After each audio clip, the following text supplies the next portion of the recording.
right, well, it's great to have everybody here. Welcome to another show. Today we have an excellent topic and a super guest.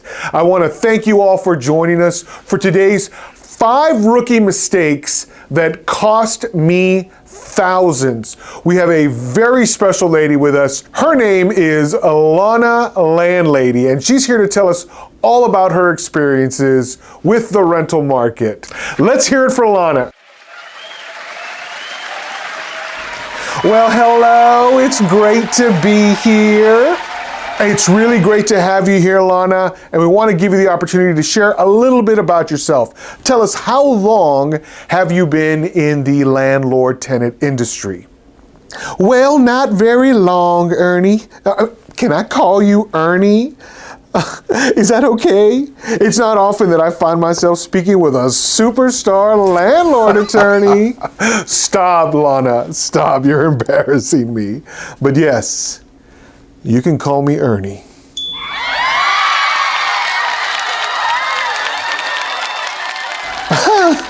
Great, Ernie. Well, to answer your question, I've really only been doing this about a year, but boy, has it been one heck of a year. Tell us about it, Lana. Wow, where do I begin? I didn't really intend on being a real estate tycoon, but my great uncle passed away a couple years ago and left this property to me in his will. Oh, that's gorgeous, Lana. I'm sure it took you no time to find an excellent tenant. Actually, within the very first day, I got a call from a dear friend who said her absolute favorite cousin's neighbor carpooled with a sweet older gentleman who'd spoken to a college student at the grocery store, and that dear young lady needed a place for her brother. Now, for purposes of anonymity, we are calling this tenant Teddy. Yes, this poor young man, Teddy, was in a desperate hurry after his last apartment was swallowed up in a California earthquake. Can you believe such a thing?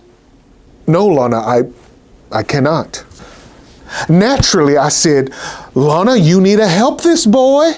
So I helped him unpack his car that very night, which was stuffed to the gills with all his earthly possessions. Whoa. So he packed up everything before the earthquake? I guess so, Ernie, but he seemed like such a nice boy. Lana, they all do. Am I right? And this is why we always say you need to screen every one of your tenants.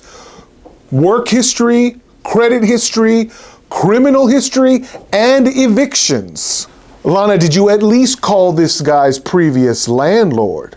Yes, I did. But the number was disconnected. Lana, you know what I'm about to say.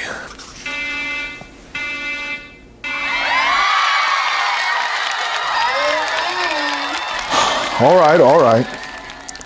Lana, tell us about your lease. We want to hear all about your process. Ooh, about that. Oh, Lana, please say you didn't Google it. Oh, Ernie, I went Google. I didn't know. I mean, it was free, only 2 pages. Oh, that lease felt so right at the time. Well, that's clearly another rookie mistake.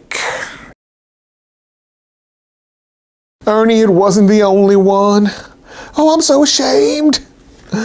You know how you're always saying that you shouldn't take a new tenant who can't pay the full rent deposit up front?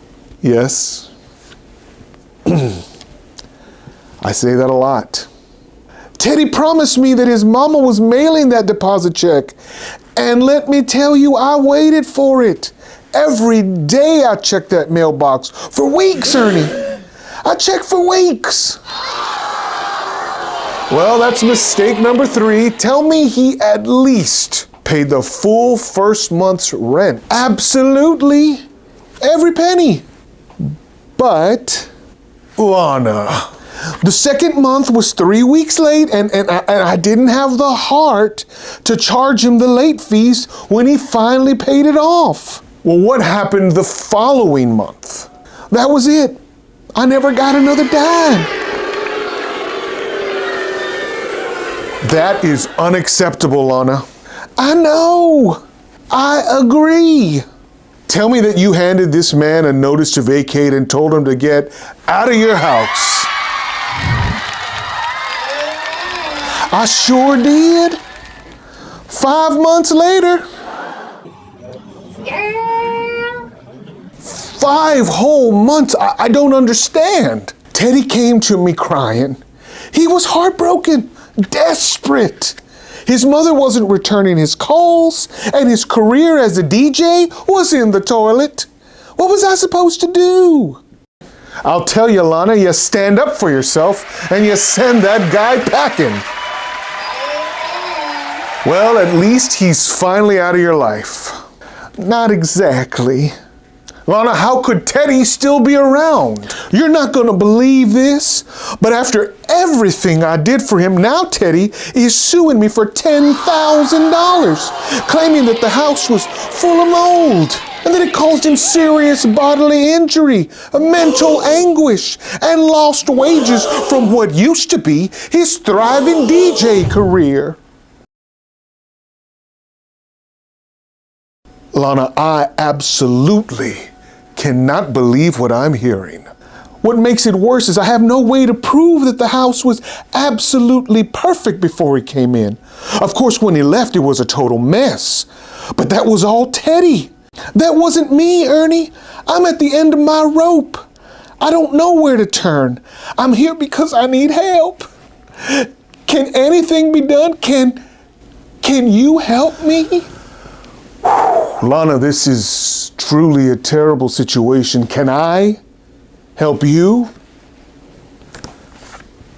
Of course I can. Ernie went on to defend Lana Landlady in this lawsuit and immediately filed a counterclaim for unpaid rent and damages. In the end, Teddy's claims were dismissed, and Lana recovered a judgment against him for $12,300. Teddy now lives with his mother in Oklahoma and is available most weekends to DJ for weddings and birthday parties. Lana's current tenant was properly screened. She signed a great lease, paid her full deposit up front, and hasn't paid rent late even once. You go, girl.